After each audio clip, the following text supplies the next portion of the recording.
The cold darkness of space had turned into pure chaos. Thousands upon thousands of warships filled the small star system like a swarm of angry steel monsters. Massive battlecruisers drifted through the void while beams of burning energy ripped across the darkness. Missiles exploded in bright flashes. Fighter craft twisted between laser fire like insects trapped inside a storm. The entire system looked alive. And dying. I pulled hard on my controls as warning alarms screamed through my cockpit. Missile lock. Missile lock. A red warning icon flashed across my visor.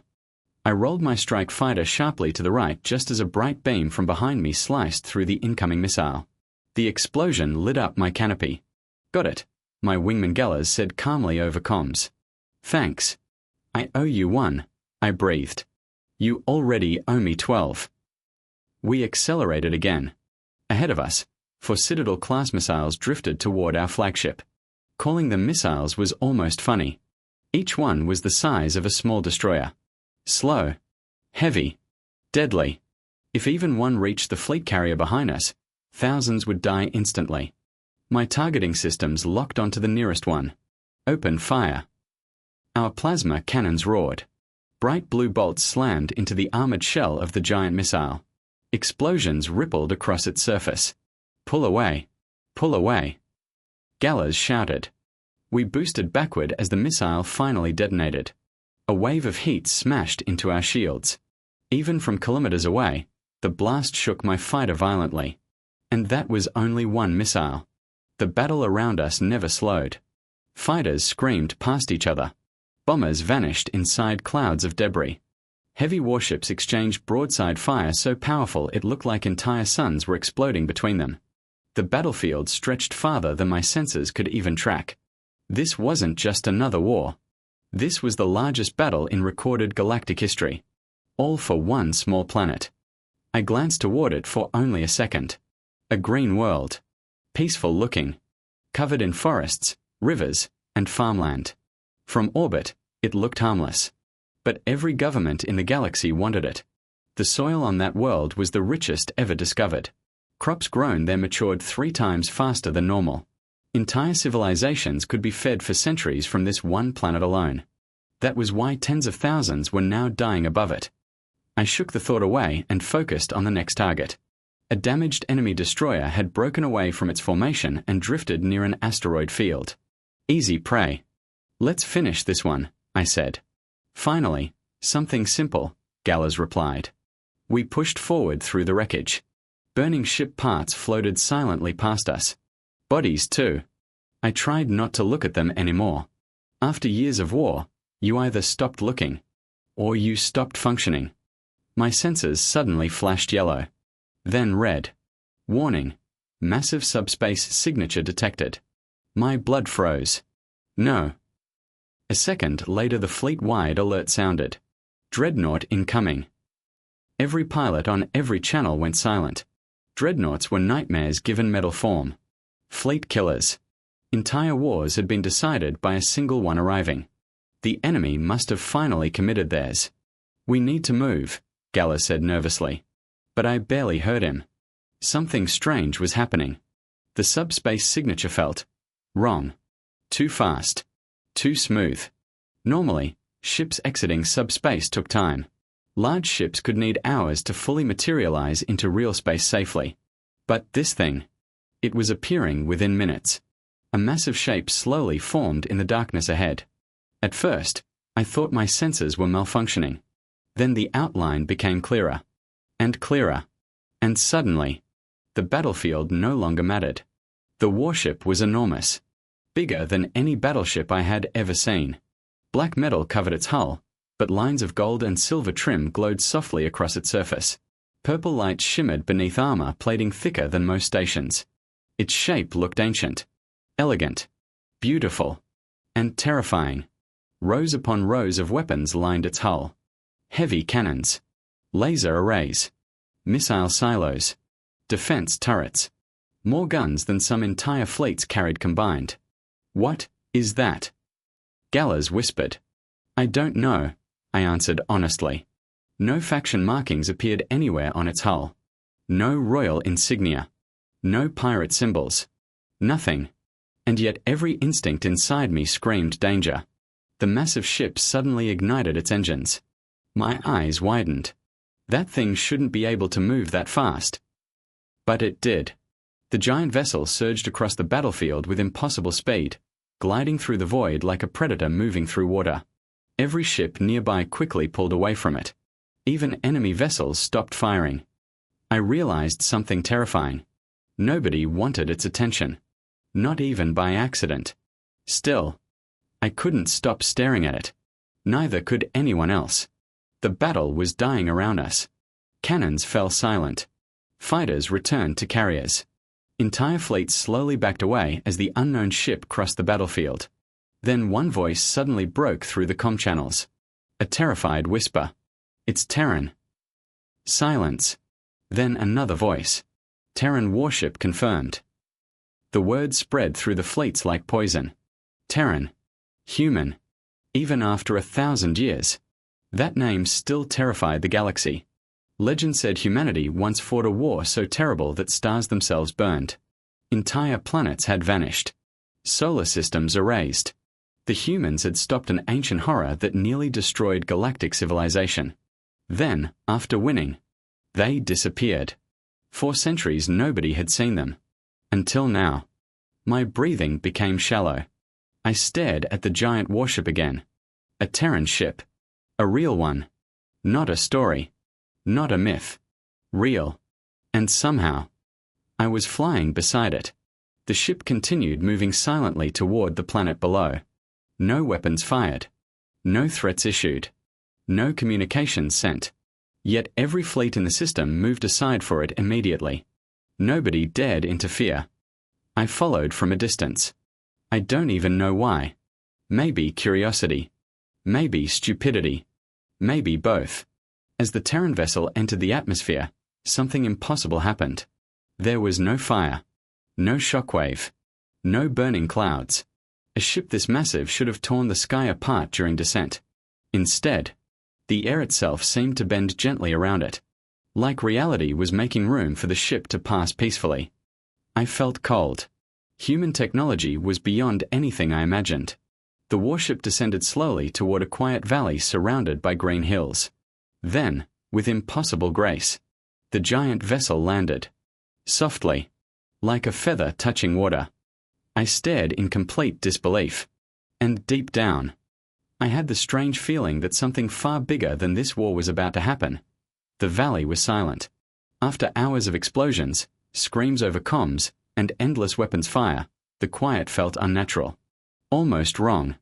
The massive Terran warship rested in the middle of the grasslands like an ancient mountain made of black steel. Sunlight reflected softly across the gold markings on its hull. Even standing kilometers away from it, I could feel its presence. Like the entire world itself knew something powerful had arrived. My fighter landed near a rocky ridge overlooking the valley floor.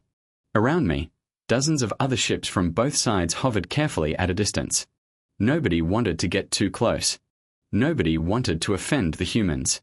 I slowly climbed out of my cockpit. The moment my boots touched the ground, several heavy gun turrets on the Terran ship rotated toward me instantly. Fast. Far too fast. The massive cannons locked onto my position. I froze. My heart nearly stopped beating. Then I slowly removed my sidearm, survival knife, and rifle before placing them back inside the cockpit. The turrets remained aimed at me for another long second. Then finally rotated away. I released a shaky breath. Right. Good start, I muttered nervously. The air smelled strange here. Fresh grass. Rain. Warm soil. It felt peaceful. Too peaceful for a battlefield. I began walking carefully toward the giant Terran vessel. Its size became more terrifying the closer I got. The hull towered above the valley like a cliff face. I could now see windows spread across parts of the ship. And behind them, humans. Hundreds of them. Maybe thousands. Some wore military uniforms. Others looked like civilians. Families. Children. All watching silently. I suddenly understood something. This wasn't just a warship. It was a home. A moving city.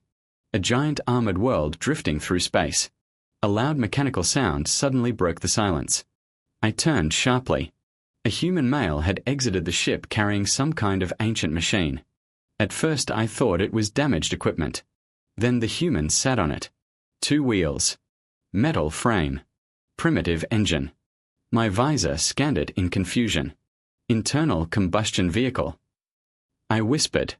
Who still used something like that? The human inserted a small metal key into the machine and twisted it.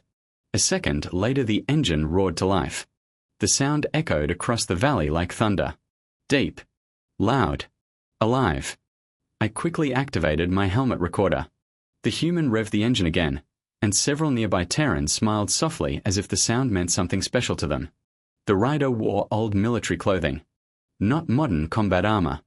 Old fabric. Old boots. An old helmet with dark goggles. Everything about him looked ancient, but perfectly maintained. The machine itself looked the same. Polished chrome. Fresh paint. Spotless metal. Like it had been cared for every single day for centuries. The human suddenly accelerated. The machine raced across the valley with shocking speed. It jumped over rocks. Climbed hills. Slid across dirt paths. The rider even performed strange tricks while riding. For several minutes I simply watched in silence. The humans watching nearby weren't cheering. They weren't laughing. They were just watching quietly. Like this moment mattered deeply. Then the rider finally slowed near a small grassy clearing. He turned off the engine. The valley became silent again. The human stepped off the machine slowly. And that was when I noticed what he carried. Flowers. A small bouquet held carefully in his hands. The man walked toward a stone sticking partly out of the ground. A marker. A grave. Everything suddenly made sense. My stomach dropped. Oh no. The Terran warship hadn't come for battle. It hadn't come for war. It had come for a funeral ritual. And we had been fighting above this world the entire time. I suddenly felt ashamed. Deeply ashamed. The human knelt beside the grave carefully and placed the flowers down.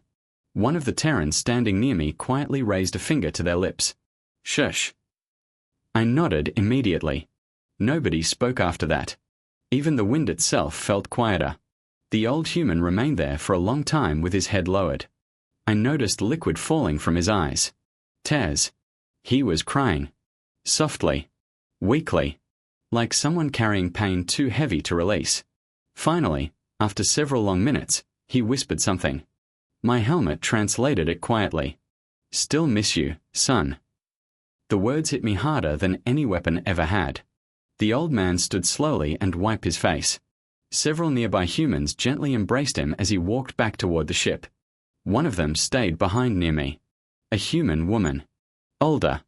Calm. She noticed my confusion. His yearly trip, she explained softly. I looked toward the grave again. Who is buried there? She looked surprised for a moment, then answered casually. His son. I waited for more. When none came, I finally asked carefully. Who was he? The woman looked back toward the grave. The butcher of Hacto's Four, she said quietly. James Johnny Boy Martinez.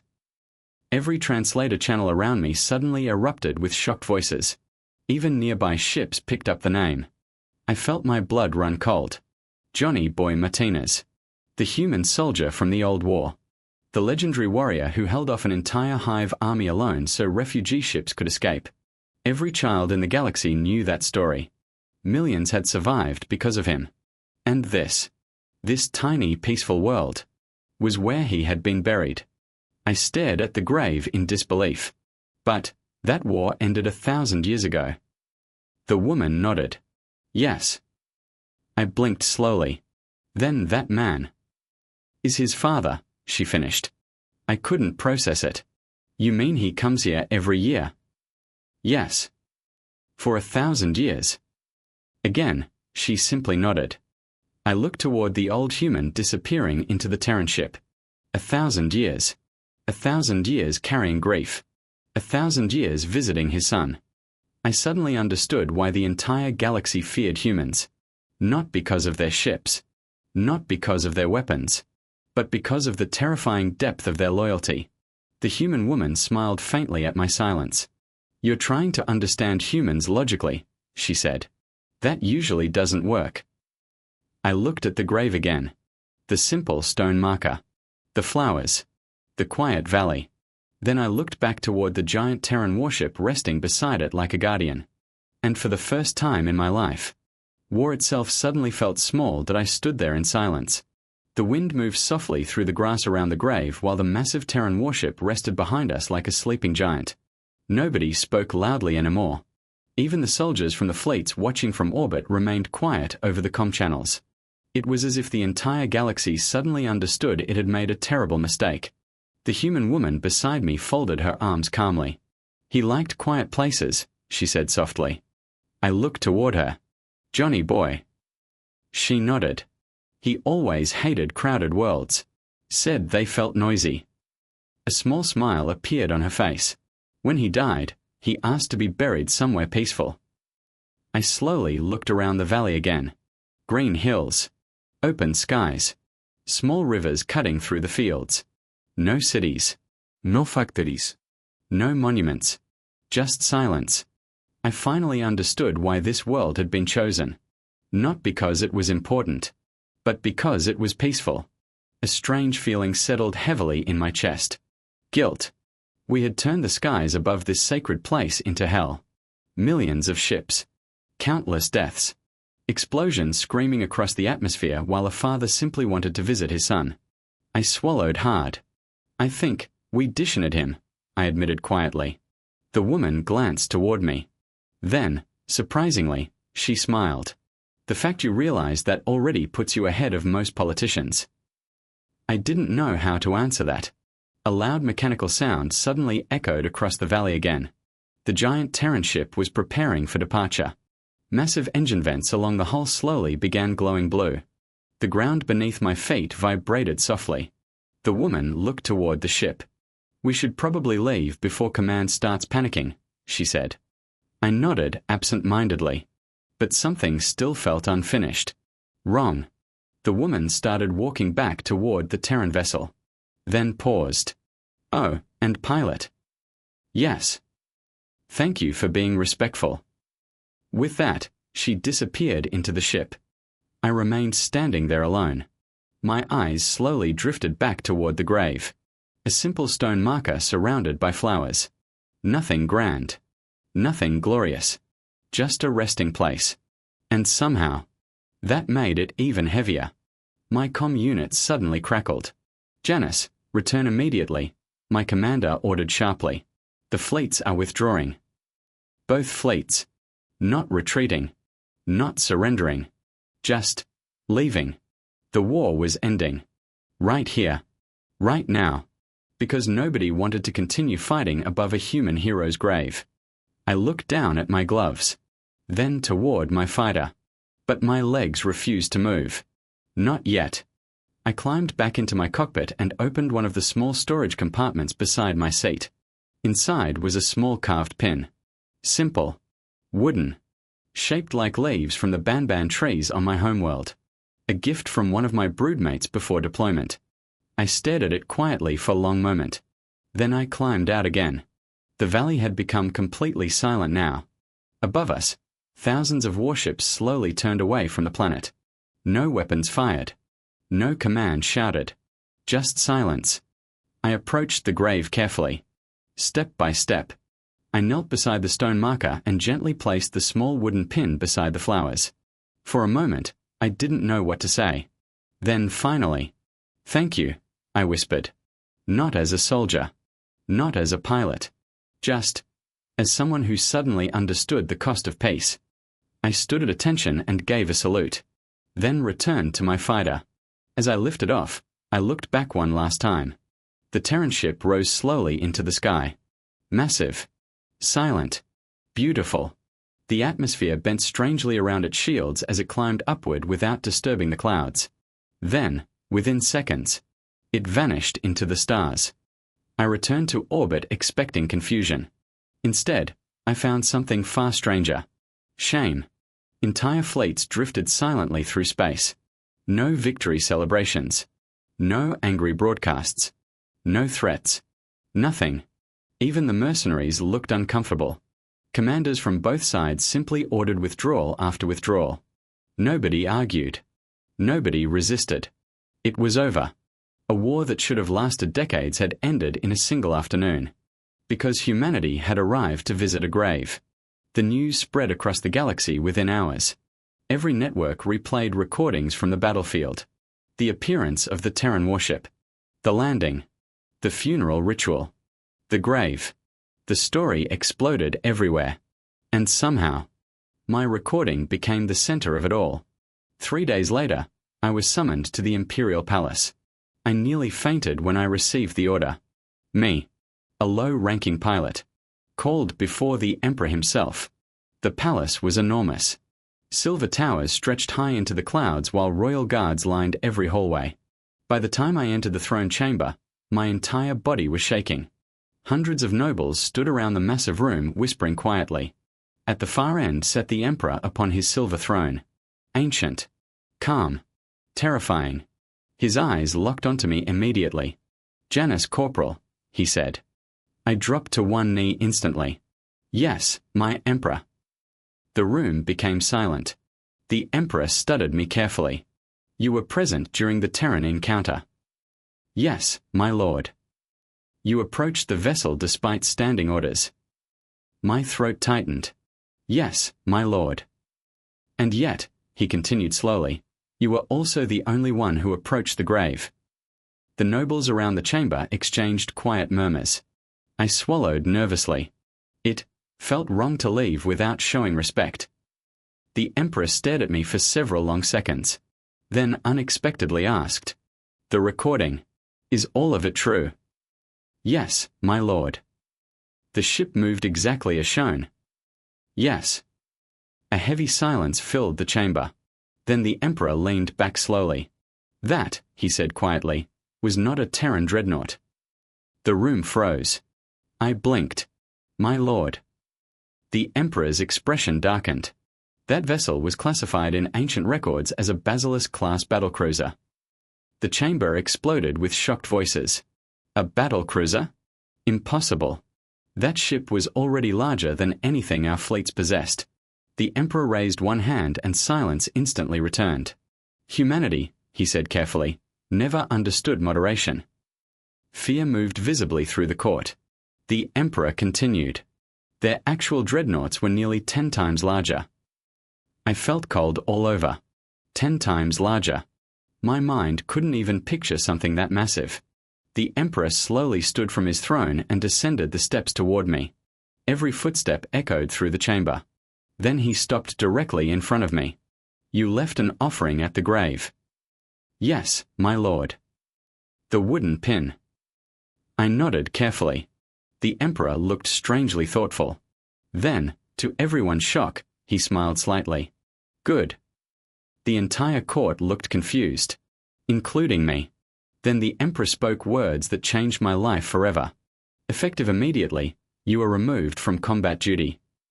My stomach dropped. I had expected punishment. Maybe imprisonment. Then the Emperor continued. "You are now assigned as my personal Praetorian representative." The room erupted into stunned whispers. My mouth literally fell open. A Praetorian? That was one of the highest honors in the Empire. I stared at him speechless. "My lord." There must be some mistake." "Do you question your Emperor?" he asked calmly. I nearly died on the spot. "No, my lord." "Good," he replied. Then his expression softened slightly. "Because from this day forward, your only duty will be to visit that grave." The entire throne room fell silent. I stared at the Emperor, certain I had misunderstood him. "My lord, the grave?" I asked carefully. "Yes," he replied calmly. "Every month, you will travel to that world carrying flowers on behalf of this empire." I blinked slowly. That will be my duty." The Emperor turned and walked back toward his throne. "Yes." The nobles around us looked completely confused. Some even looked offended. A decorated pilot being turned into what was essentially a ceremonial messenger made no sense to them. But the Emperor's face told a different story. This mattered to him. Deeply. He slowly sat back down upon the silver throne. Then, for the first time since entering the chamber, I noticed something strange in his eyes. Not fear. Not anger. Sadness. "You wish to know why?" he asked quietly. "Yes, my lord." The Emperor looked toward the massive windows behind the throne. For several long seconds, he said nothing. Then finally, "I was there." A chill ran through the chamber. The Emperor's voice had changed. Quieter now. Older. "I was there 1,000 years ago during the final hours of Haktos 4. Nobody moved. Nobody even breathed loudly. The Emperor slowly folded his hands together. "At the time, I was barely more than a child. My family was among the refugees trying to escape the Farani hive." His eyes drifted far away, like he was no longer inside the throne room. "I still remember the smoke," he whispered. "The sky was burning." The room remained completely silent. The Farani had broken through every defensive line. Cities were collapsing. Millions were already dead. His voice tightened slightly. And then the humans arrived. Even now, saying the word humans caused tension inside the chamber. The Emperor continued. "They were not asked to come." He looked directly at me. "Understand this carefully, Janus. Humanity owed us nothing." I listened closely. "We warned them about the Farani. We explained the danger. We expected them to avoid the conflict like every other civilization had." His expression darkened.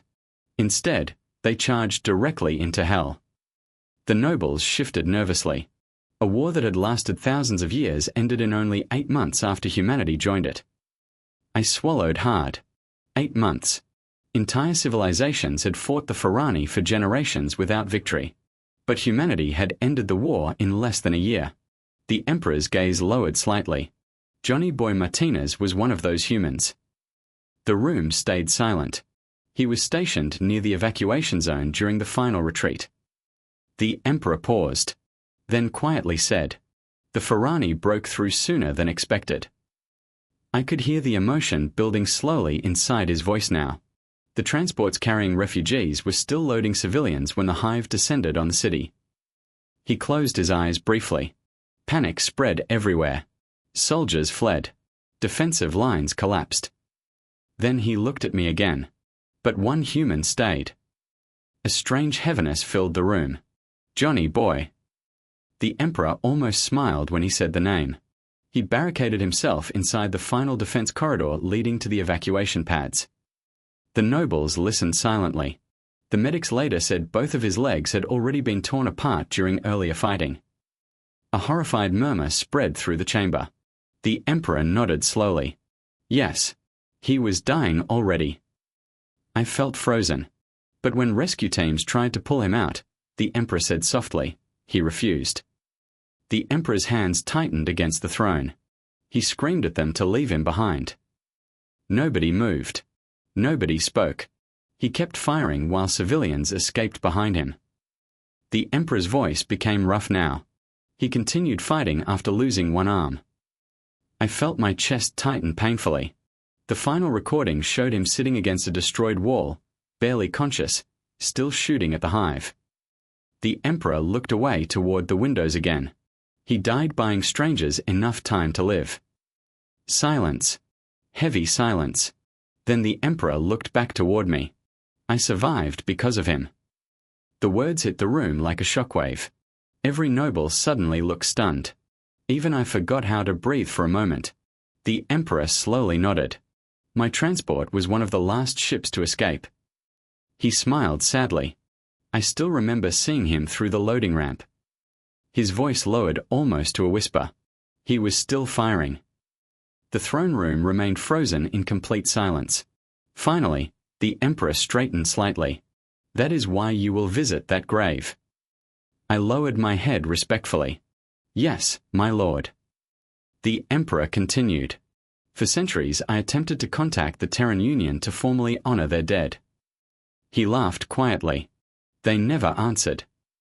That surprised the court. The Emperor noticed. Humans rarely seek praise for sacrifice, he explained. To them, protecting others is simply expected. He looked toward the nobles around him. That is what terrifies me most about humanity. Nobody dared interrupt him. They possess unimaginable weapons, fleet-killing ships, technology beyond our understanding. His voice became heavier, but none of that is what makes them dangerous. He pointed toward the stars beyond the windows. What makes humans dangerous is that they willingly throw themselves into suffering for people they do not even know. The room fell silent again. They see evil, the Emperor continued, and they move toward it without hesitation. His eyes drifted downward. And then, once the danger passes, they quietly leave. I suddenly remembered the old father kneeling beside the grave. 1,000 years of grief. 1,000 years of loyalty. 1,000 years of love. The Emperor noticed my expression. Yes, he said softly. Now you understand. I nodded slowly. Yes, my lord. The Emperor leaned back against his throne. The battle above that world dishonored a sacred place. His voice hardened. But now we will correct that mistake. He looked directly at me. You will carry flowers every month. Yes, my lord. You will thank him for his sacrifice. Yes, my lord. You will stand at attention beside that grave with dignity. I will. The Emperor gave a slow nod. Good. Then, unexpectedly, he smiled faintly. And Janice? Yes, my lord. Make sure the flowers are fresh. A few quiet laughs spread through the chamber. Small. Soft. Human almost. But beneath the humor, I could still feel the truth hanging over all of us. The galaxy had spent centuries fearing humanity's power. But power was never the most frightening thing about them. It was their heart. The next morning, I returned to the planet. Alone. No fleet followed me this time. No warships filled the skies. No explosions shook the atmosphere. For the first time since discovering the world, the system was peaceful. Completely peaceful. My shuttle descended slowly through soft white clouds while sunlight spread across the endless green valleys below. Everything looked different now. Before, I had only seen this world as territory worth fighting over. Now, it felt sacred. I landed near the same rocky ridge where I had first seen the Terran warship. The grass moved gently in the wind as I stepped outside carrying the Emperor's offering carefully in both hands. A fresh laurel wreath. Handmade. Wrapped with silver ribbon carrying the imperial crest. I walked slowly toward the grave. No guards. No cameras. No ceremony. Just silence. The small stone marker stood exactly where it had before. Simple. Unchanged. Flowers from the old father still rested there, slightly dried by now. I carefully placed the laurel wreath beside them. Then I stood at attention. For several long moments, I said nothing. The wind blew softly through the valley while distant birds moved across the open sky. Peace. The kind bought through sacrifice. Finally, I spoke quietly. Thank you, Johnny. The words felt strangely small. Too small. How do you properly thank someone who gave their life for strangers? How do you repay a debt like that? You can't. Maybe that was the point. I lowered my head respectfully. Thank you for saving my Emperor. I paused. Thank you for saving millions. My throat tightened slightly. And, I'm sorry. Sorry for the war. Sorry for the disrespect. Sorry that the galaxy had almost forgotten. I remained there silently for a long time. Then something caught my attention. Fresh tire tracks. My eyes widened slightly. The old father had returned earlier than expected. I followed the tracks with my eyes across the grass. They disappeared near a small hill overlooking the valley. And there, parked quietly beside the hill, was the ancient Terran motorcycle. I froze. A figure sat nearby. The old human. Johnny's father. He looked out toward the horizon silently while holding an old metal cup in his hands. For a moment, I considered leaving immediately. This was clearly private. But before I could move, the old man spoke without turning around. You're the pilot. His voice sounded tired. Ancient. But calm. Yes, sir, I answered carefully. You left the wooden pin. I nodded slowly. Yes. The old man was quiet for a moment. Then he chuckled softly. My son would have liked that. I didn't know what to say. I walked closer carefully, stopping several steps away. The old human looked smaller today somehow. Not weak. Just heavy. Like time itself rested on his shoulders. You come here every year? I asked quietly. Every year, he replied. For 1,000 years. He gave a small shrug. A promise is a promise. Simple words. But somehow they carried more weight than entire speeches. The old man took a slow drink from his cup. He loved this place, he said softly. Found it during patrol duty. I looked around the peaceful valley. I understand why. The old man smiled faintly. He said if he ever died, he wanted somewhere quiet. He laughed under his breath. Said he was tired of loud places. For a while, we just stood there together. No fear. No politics. No war. Just two people beside a grave. Then I finally gathered enough courage to ask the question burning inside me. Why did humanity help us? The old man looked genuinely confused. What do you mean? The Farani War, I explained. Your people had no reason to join it. The old man stared toward the horizon quietly. Then he answered in the simplest way possible. Kids were dying. I blinked. That's it. He looked at me strangely. Ain't that enough? I had no response. Because suddenly, it was enough. The old man slowly stood up. His movements looked stiff now. Painful. Even after 1,000 years, age still touched humans eventually. He walked toward the grave one last time. Then gently rested a hand on the stone. Still miss you, kid, he whispered. My chest tightened again. The old man stayed there silently for several seconds before finally stepping away. Then he looked toward me. Take care of this place, pilot. I immediately straightened. With my life. The old human studied me for a moment. Then nodded once. Good. He climbed onto the old motorcycle and started the engine. The loud roar echoed beautifully through the valley once more. And for the first time, it didn't sound frightening. It sounded alive. The old man gave a small wave before driving off across the hills, disappearing slowly into the distance. I stood there beside the grave long after he was gone, thinking about humanity, about sacrifice, about war, and about how strange it was that the most powerful species in the galaxy was remembered not for conquering worlds, but for stopping long enough to protect them. Weeks later, official treaties were signed between the warring empires. The conflict over the farming world officially ended. The planet was declared neutral territory. Protected forever. No military activity. No colonization. No mining. No cities. Only quiet fields beneath open skies. And at the center of it all, a single grave. Every month after that, I returned with fresh flowers. Sometimes alone. Sometimes with diplomats. Sometimes with soldiers wanting to pay respects. Over time, more graves appeared nearby. Veterans. Families. Travelers who wanted peace.